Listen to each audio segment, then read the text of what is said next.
네, 안녕하세요. 오늘은 대체 휴일입니다. 정말 아마 코로나로 아마 이게 더 장기화되고, 그러니까 마스크는 이제 일상생활이 되는 것 같습니다. 그리고 이제 모임 자체도 이제 소규모화 될 것 같고요. 운송은 열심히 될 것 같아요. 근데 조금 아직도 좀 그런 경우가 많은 것 같아요. 솔직히 지금 제가 이거 한 7년째인가 8년째 이거 하고 있는데요. 솔직히 내가 잘못된 건가라는 생각을 간혹가다 해요. 내가 너무 한쪽으로만 너무 편파적으로 쏠려갖고 이거 아니면 죽습니다 사람들한테 선동하는다는 느낌을 받아갖고, 제가 사람들은 어떻게든 차를 상태를 끄집어 올리려고 노력들을 하시는데, 제가 너무 한쪽으로, 제주사들도 있고 한데 너무 한쪽으로만 이야기를 하고, 너무 이거 아니면 죽습니다 라고 얘기를 하니까 너무 편파적으로 이야기하는 것 같아요. 그래갖고 편파적인 걸 떠나갖고 내가 잘못된 거 아닌가라는 생각을 해요. 내가 너무 한쪽으로 이야기를 해서 한쪽만 이야기하고 한쪽만 이거 아니면 죽습니다 라고 얘기하는 거 같다는 생각이, 왜 그렇게 생각을 하냐면은 주변에서 아직도 막 그걸로 계속 물어보니까 그건 아닌데 그건 아닌데 제가 자꾸 한 가지만 가지고 이야기를 나누는 게 아니고요. 저는 앞서 말씀드렸지만 2대째 운수업을 하고 있어요. 2대째. 아버지가 정비를 하시면서 버스 리벳을 박으시면서, 대구에서 처음으로 이제 버스 회사가 생기면서 프레임을 리벳을 박았어요. 예전에는 망치질 하면서요. 그걸 아버지가 정비를 그때 배우시면서 부산에서 택시를 타시면서 그러니까 총알택시 운전하셨죠. 총알택시 운전하셨고, 그 다음에 포크레인 운전하시다가, 포크레인 하다가 갑자기 빵꾸집이 된다 그래서 빵꾸집 하면서 정비하시면서 딱 봤더니 덤프가 돈이 되는 거예요. 그래서 덤프차 사가지고 그때 이제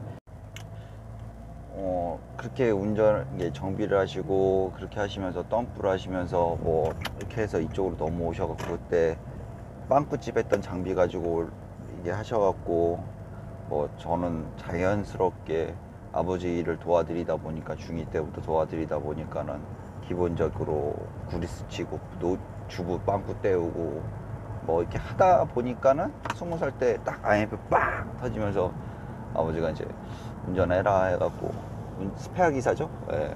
기사가 이제 빵꾸 내거나 이러면은 뭐 20살 때부터 덤프 운전하다가 그러다 군대 갔다 오고, 아니 나이 30까지, 30? 잠깐만, 내가 몇 살까지 운전했지? 그러고 보니까 30 초반 중반까지는 하긴 해. 이제 거의 20년 가까이 했으니까, 맞다. 거의 20년 가까이 운전했으니까요. 20살 때부터 거의 뭐 30 후반 중반까지, 30 후반까지, 40대 초반까지, 40 전까지 제가 운전을 했거든요. 그러면서 이 오일이라는 걸 많이 써보고 이것저것 다 써보고, 정말 오일이 바뀌니까는 모든 게 바뀐다고 말씀드리고 싶은 거예요. 기본적인 우리가 알고 있던 기본 상식 자체가 잘못됐다는 걸 말씀드리고 있는 거예요. 오일 교환 주기, 오일 색상. 그러니까 제가 거기에 대해서 이제 말씀드리고 싶은 건 그거죠. 이거 아니면 안 된다는 이유가, 우리가 일단 아까도 말씀드렸지만은 오일 교환 주기, 색상, 쇳가루양 뭐 이런 거에 대해서 전혀 신경을 안 쓰는 거예요. 왜? 다 거기서 거기거든요. 다. 근데 중요한 거는 싸면서 좋은 건 없어요.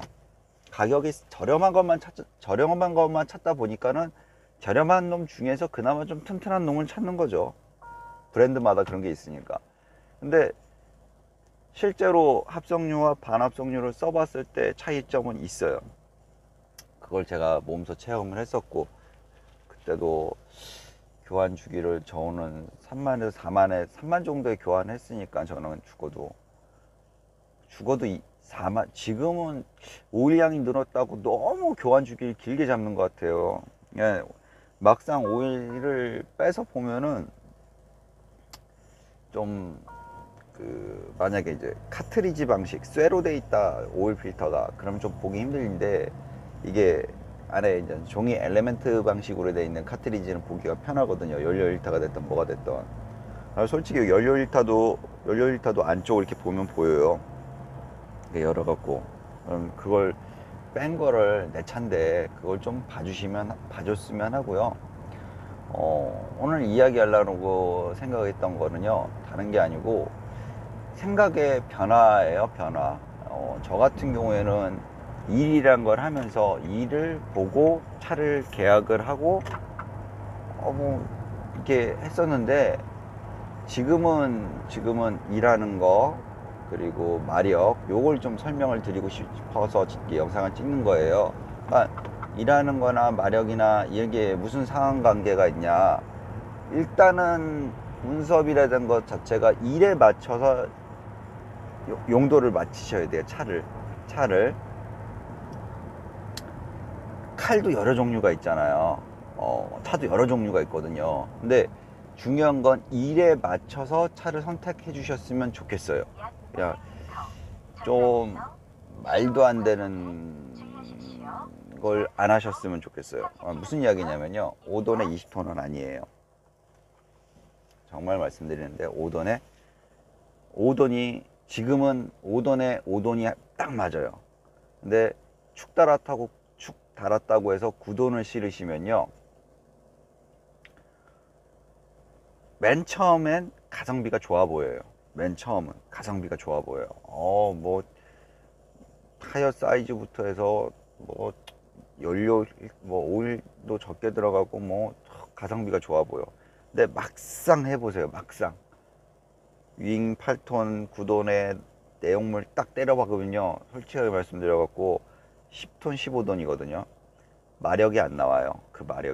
그 힘이 안 나온다고요. 그러니까 처음은 괜찮을지 모르지만 차근차근히 한번 해보시면요, 절대적으로 차가 힘이 딸려요.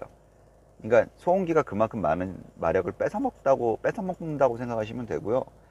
그리고 브레이크 계통도 안 되고 허브 상태도 안 좋고, 그리고 중요한 거는 차에 누적되는 피로도가 장난이 아니에요.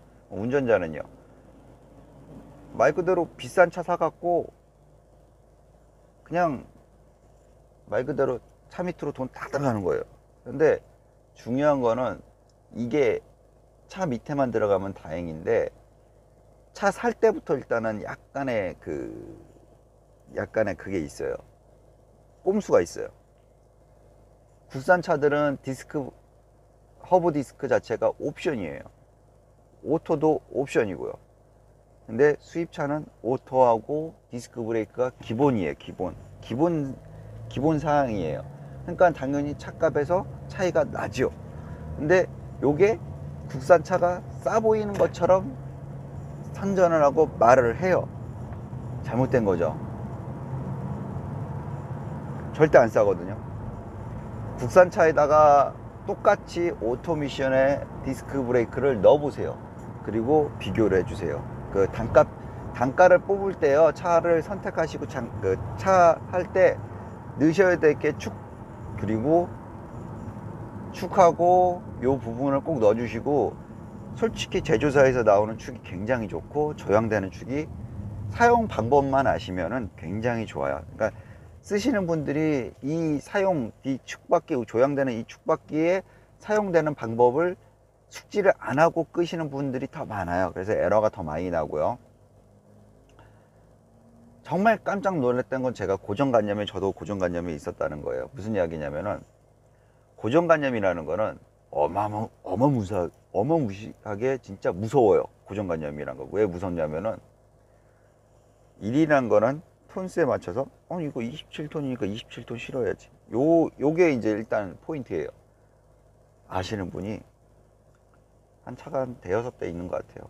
근데 이분은 차가 갖고 올 때마다 오일갈로 들어올 때마다 차가 밖에서 들어오는데 정말 10년 이상 된 차들이에요. 사장님 이렇게 노후화된 차에 굳이 비싼 거를, 자기는 정말로 자기 일이 있어요. 고정적으로 올라가는 건, 내려온 건 없지만, 근데 올라갈 때도 짐 무게가 가벼워요. 그리고 내려올 때도 짐이 가볍게 싣고 내려와요. 27톤에 10톤 정도를 실어버리면요 정말 실은 것도 아니에요. 진짜 꿀집이라고 그러죠. 중요한 거는 노후화된 차로 10톤 이하 정도, 10톤 정도의 짐을 실으니까 어떻게 되냐면은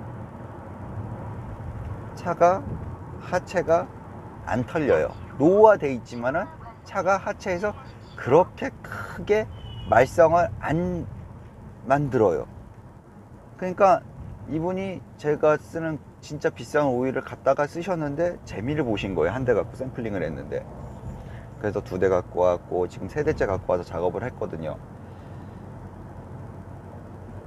곰곰이 생각해 보니까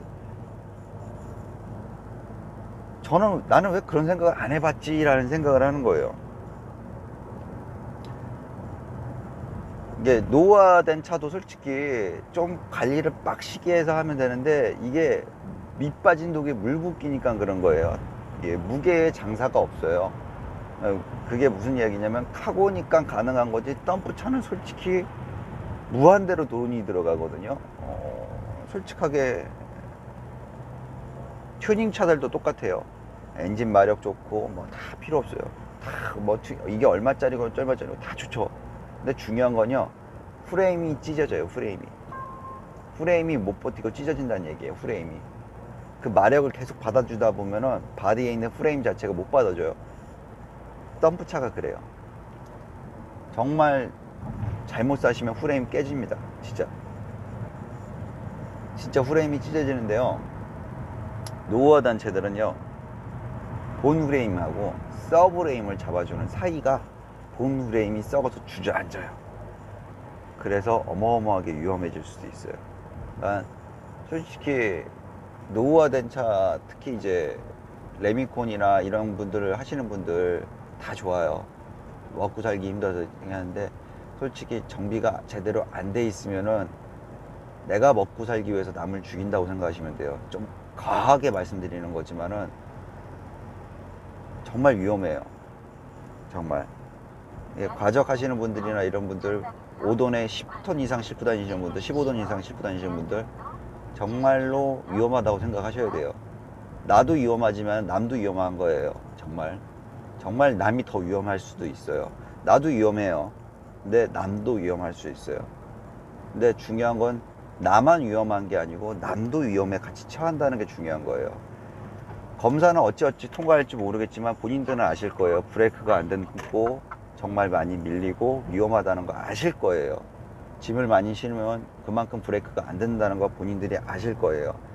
차가 정비를 해서 드럼도 새 걸로 갈고 라인도 새 걸로 갈고 캠샤우드부터 해서 브레이크 라인이 연결되어 있는 동파이프부터 해서 모든 하이드로백부터 해서 모든 걸 새 걸로, 휠 실린더부터 해가지고 홀 실린더부터 해가지고 모든 걸 새 걸로 교환하셔도 정말로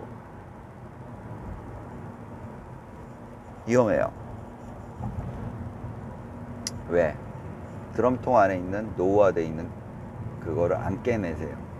정말 자칫 잘못하면 과적 걸리죠. 공차 중량이 무겁거든요. 아실 거예요. 통돌이 안에 굳어있는 공구리가 얼마나 있는지 아실 거예요. 근데 그거 깨는 비용이 만만치 않거든요.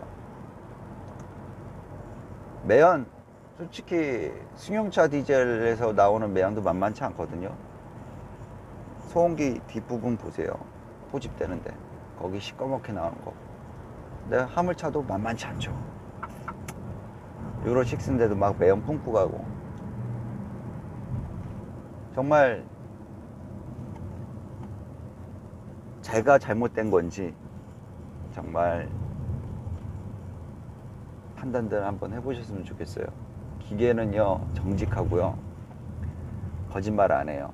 기계는 정말로 기계는 거짓말 안 하는데, 오일에 대해서, 성능에 대해서 제가 쓰는 브랜드의 오일을 꼭 쓰란 얘기가 아니고, 한 번 더 말씀드리는데, 정말로 브랜드에서 안 갖다 놓는 오일이 있어요. 정말 제 말 믿고 제조사 큰 브랜드 회사에 가서 엔진 오일 1리터 2만원 가까이 되는 엔진 오일이 있어요.